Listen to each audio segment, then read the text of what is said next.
Hey guys, alright, today we are back with another Knowledgia video.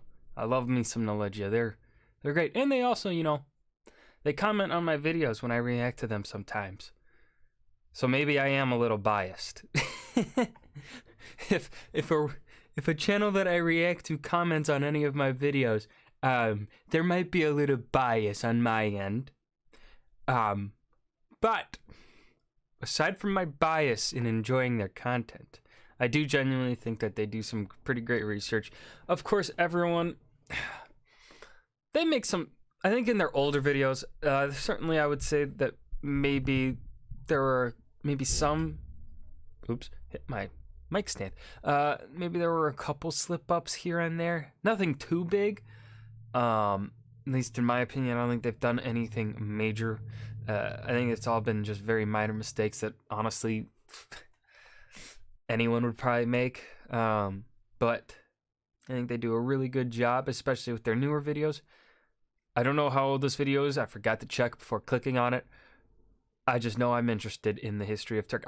I'm more curious about what information they're gonna cover in 10 minutes. That's what I'm really curious about, because Turkey, that region, has a lot of history. It's been very crucial in human development and just civilization, especially European civilization, and well, Middle Eastern civilization somewhat. Anyways, no, yeah, Middle Eastern civilization, especially because of the Ottomans. But anyways, I'm gonna stop rambling and we're gonna go ahead and just enjoy the video. Turn my sound down. The history of Turkey. From this title, we can understand as the period between the formation of the Republic in the 29th of October 1923 and the present days, or the period of Ottoman and Turkic beyliks. But we are going to refer to the entire period of known history of this land. Okay. I didn't even think about that yet. I think technically the history of Turkey itself would be the establishment of the Republic of Turkey up until modern day. Because it was how long has the word Turkey been used to reference that territory? From my understanding, it's always been referenced as Anatolia until it became the Republic of Turkey, I think. At least that's what I know. Feel free to correct me if I'm wrong. I just love their animation. It's so slick. Oh, that roll of the history paper. Of the region now forming the territory of not only the Republic of Turkey, but also Anatolia. The earliest representations of culture in Anatolia were some Stone Age artifacts. Due to its strategic location at the intersection of Asia and Europe, Anatolia has been an important place of several civilizations since prehistoric times. At the start of the Bronze Age, metallurgy spread to Anatolia from Transcaucasian cultures in the late 4th millennium BCE. And it slowly entered in the sphere of influence of the Akkadian Empire. Many civilizations existed here. Speaking about one, the Hittite civilization was a member of an ancient Indo-European people who appeared in Anatolia at the beginning of the 2nd millennium BCE. By 1340 BCE, they had become one of the dominant powers in the Middle East. The remnants of Bronze Age civilizations such as the Haitian, Akkadian, Assyrian, and Hittite peoples provide us with many examples of the daily lives of its citizens and their trade. After the fall of the Hittites, the new state of Phrygia and Lydia stood strong on the western coast. Oh god, I've completely forgotten about Phrygia and Lydia. Oh shit. As Greek civilization began to flourish. They and all the rest of Anatolia were relatively soon incorporated into the Persian Empire. The Achaemenids. More from the east, King of Kings. emerged. Persia grew in power more and more, and Gosh, she's influenced thick. the lands of the west, expanding in Anatolia. Their system of local government in Anatolia allowed many cities and ports to grow and to become wealthy because of the influx of trade and road networks between the east and west. Yes, the Achaemenid Empire, or Achaemenid, is an empire that was very hands-offish, and quite possibly is part of the reason why they were so successful and so long-lived, I would say. I mean, they had a certainly strong central authority in the King of Kings, but they also had the royal road network, which allowed them to maintain the presence of central authority throughout the empire. But what they would do is that, depending on the area, it varied region to region, but they would have various satraps, and those satraps would have pretty decent autonomy from the central government of the Achaemenid Empire. And it's quite amazing how well it worked. And like, it allowed for the Achaemenid Empire to be successful. The region of Anatolia got divided into various regions, satrapies, ruled by satraps, governors, appointed by the central Persian rulers. Yeah. In the earliest 5th century BC, that was another way of some maintaining of the Ionian loyalty. cities under Persian rule revolted, which culminated into the Ionian Revolt. This revolt, after being easily suppressed by the Persians, led to the popular Greco-Persian Wars, one of the most known and crucial wars from the ancient history. This Greco-Persian War led to more conflicts in the Greek peninsula. Fights for power and influence happened, and a revenge sentiment mixed with good leaderships led to the growth of Macedonian kingdom under Philip II and his son, Alexander the Great, who gained control of the whole region and conquered Persia in successive battles. From this point, Anatolia was more and more influenced by the Hellenic world. After Alexander's death, his conquests were split amongst several of his trusted generals. The Seleucid Empire, the largest of Alexander's territories, and which included Anatolia, became involved in wars with Rome more years later. The rise of Rome was felt across the Mediterranean basin. The control of Anatolia was strengthened by Rome, allowing local control to govern effectively and provide military protection, expanding deep into Anatolian territory. The territory here developed in Roman times. Due to the rise of instability in the empire and the permanent raids from foreign invaders in the 4th century AD, the Emperor Constantine the Great established a new administrative center at the city of Byzantium, called Constantinople after his name. And by the end of the... He's totally not self-obsessed, obviously. He's totally not super all about his ego. 4th century, the Roman Empire split into 2 parts. I just go around and I'll also, move a capital and just name it after myself, The western part with Rome as its capital, and the eastern part with Constantinople as its capital, an empire referred to by historians as the Byzantine Empire. A name that I disagree with, and I don't like that they call it that, because up until their collapse, they considered themselves Eastern Roman, and so did the contemporaries of their time consider them Roman.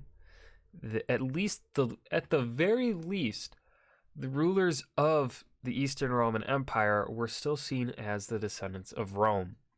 They were still seen as Roman by people even when they collapsed. Even the Ottomans that conquered them were like, we are conquering the Romans. I don't like the term Byzantine because it gives us, to me, it gives a subliminal meaning of them being different, when in reality they're not. It's just a successive state of Rome. This is where Rome moved, so they're Eastern Roman. That's what they are.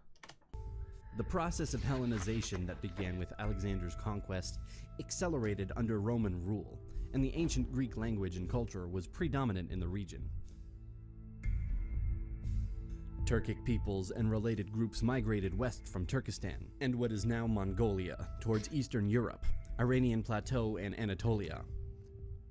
The Seljuk Turkmens created a medieval empire that controlled a vast area stretching from the Hindu Kush to Eastern Anatolia.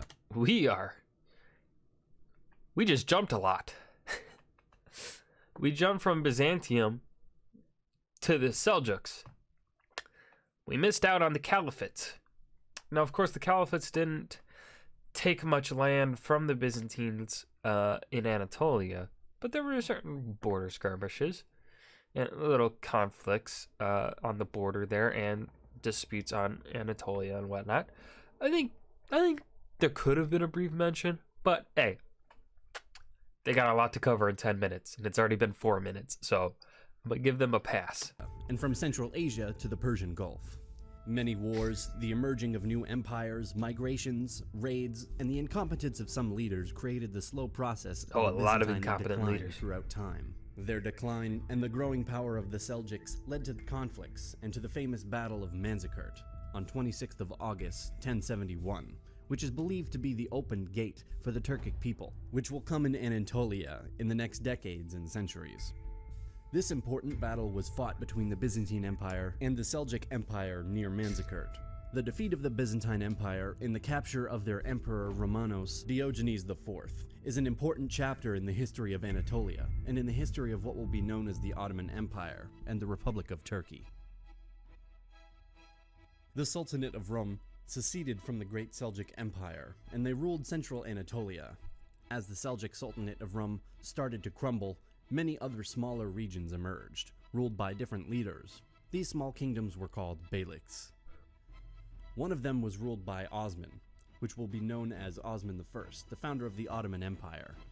It's believed that Osman's early followers consisted both of Turkish tribal groups and Byzantine renegades, but not all were Muslims. It is not known for sure how this beylik started to dominate the region, but one thing was sure: the Byzantine Empire was very vulnerable.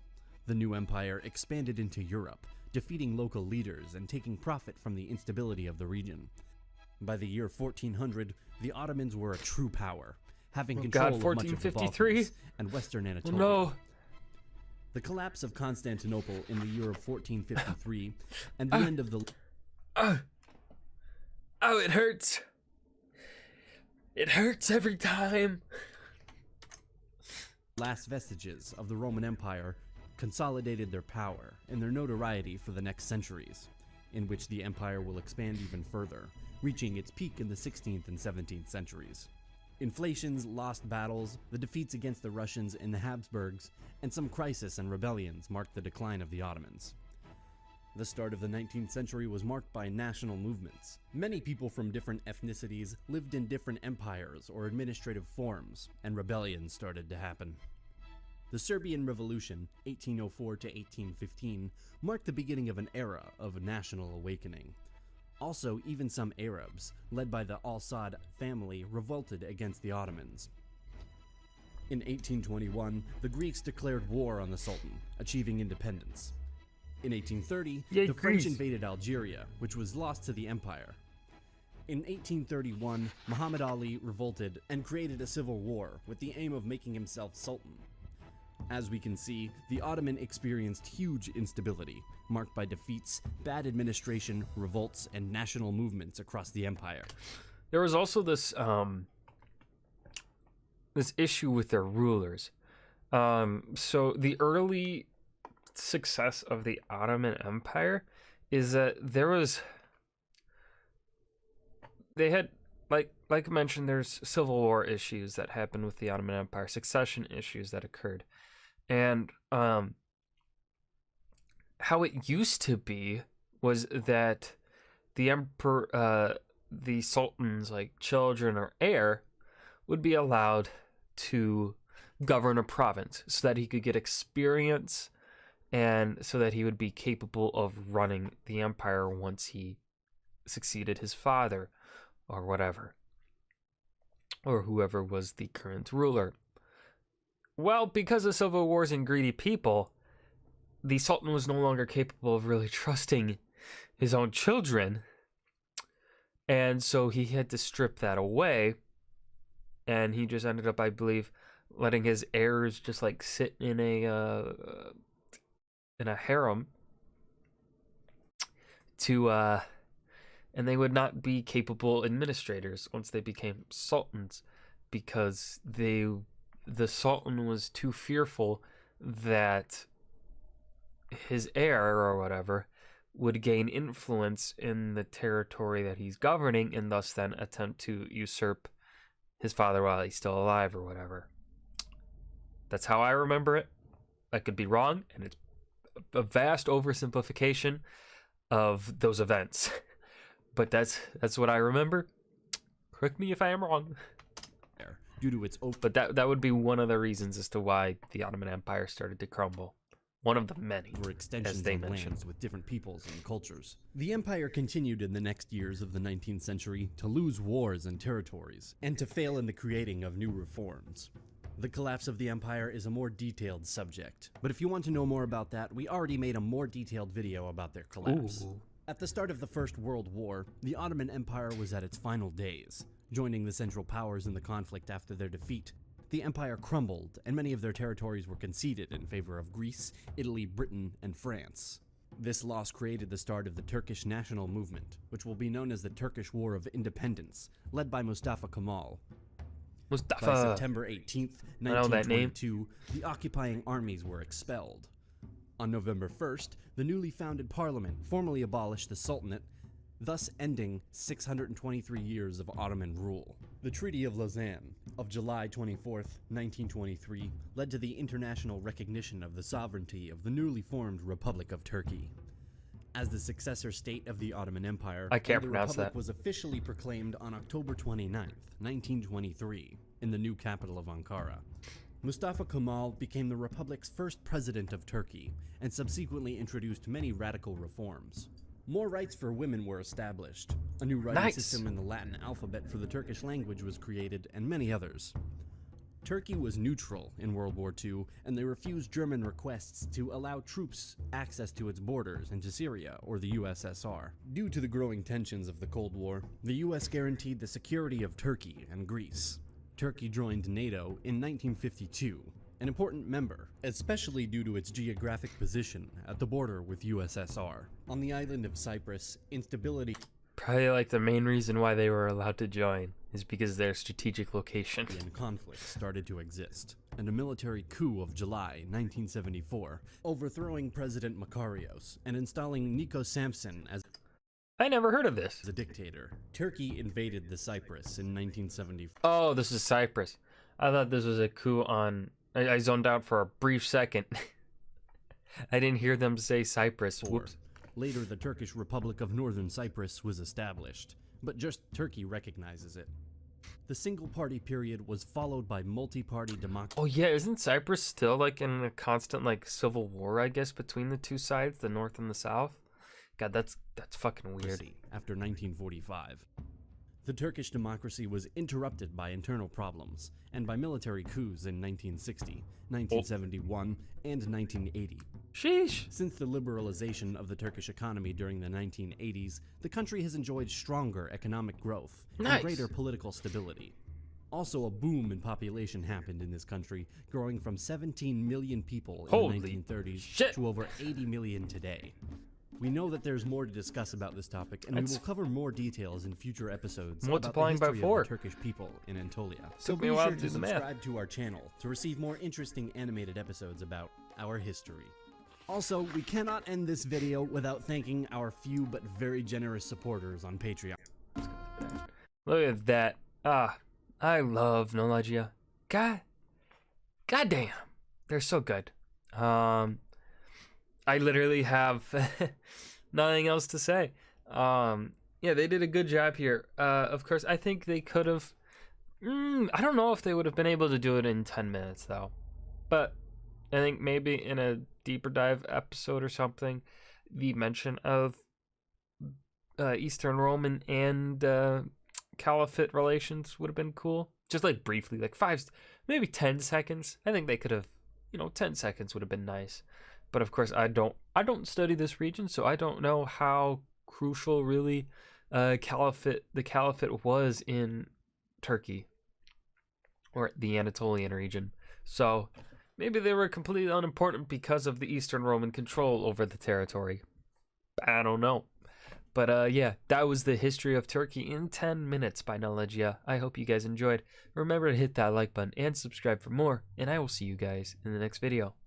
Peace.